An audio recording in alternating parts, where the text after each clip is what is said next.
large versus small settings on the AVR.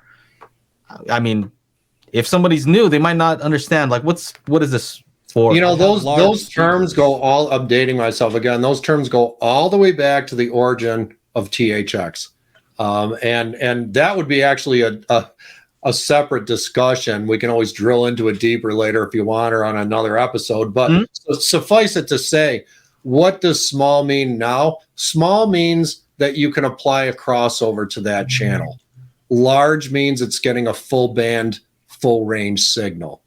And even if the speaker, let's say you're running a decent sized tower up front, is that tower, another rhetorical question, is that tower truly full range? Can it get down to 20 hertz or even 15? Probably not, depending on how much you spent, but probably not, right? So what's a typical low end response of even a big floor standard? I'd say somewhere between 40 and 35. Yeah. Sometimes they go to 30. Right. So you're missing a whole octave at that point. Let's say it rolls off at 35 hertz in room and you want 15 hertz in room. That's a little bit more than a whole octave deeper. So not even large bass capable speakers, physically large, should not be set to full range because they're not capable of digging as deep as what could be on the soundtrack. Have we ever seen really deep bass mixed into the speaker channels? Sure. I've seen it before. It's bizarre. I've seen bass mixed down to 15 hertz in the center channel before. Loud encoding levels. How do you think the center channel would like it if you sent it a couple hundred watts at 20 hertz? It wouldn't. You could damage it, right? You could blow it. I've seen that before.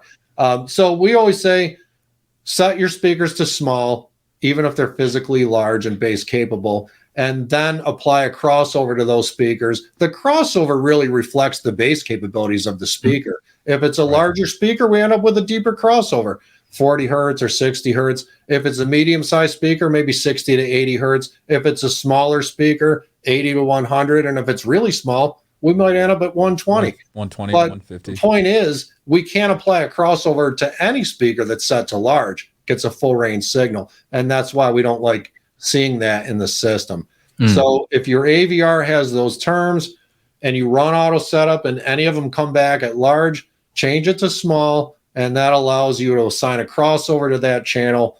The bass in that channel then gets routed to the subwoofer at the crossover frequency, so the sub can help out, takes the load off the speakers, takes the load off the AVR.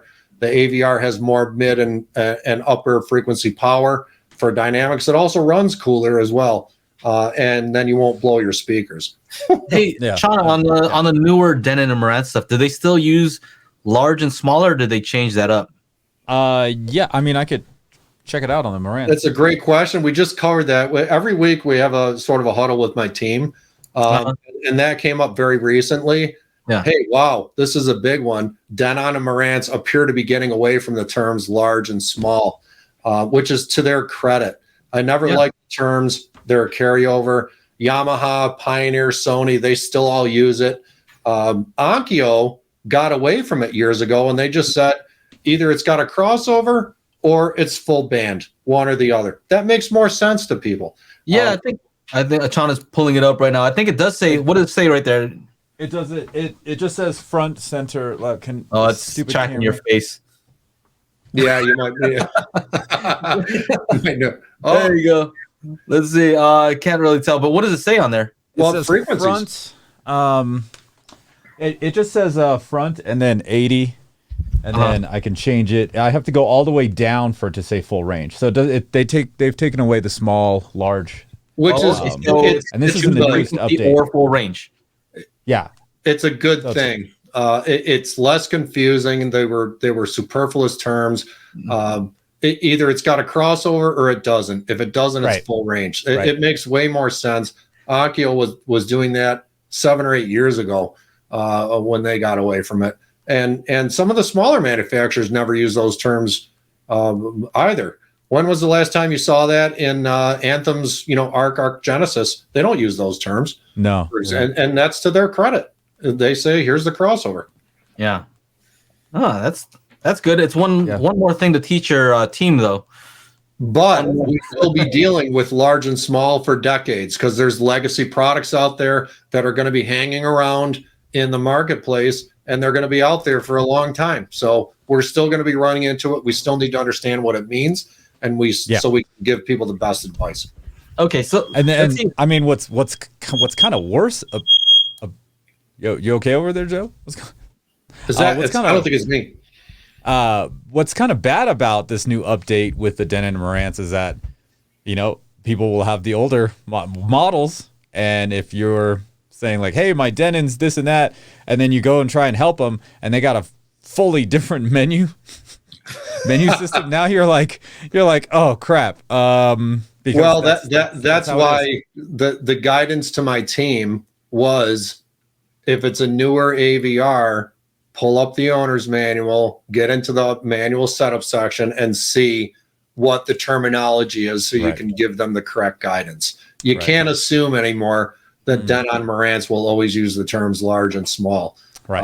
It's a change. So just have it. Hey, you got to have like a little spreadsheet. Everyone's 3700, 6700, and prior are going to be large, small. Yep. And it's going to have the speaker config screen because they took that away too. They did. And that's one of the things that was always troubling to a lot of people is like they go into Ampersand, they put on some new height channels, and they're like, I don't get any sound out of my height channels. Go into speaker config. So they combined it now in the new one with the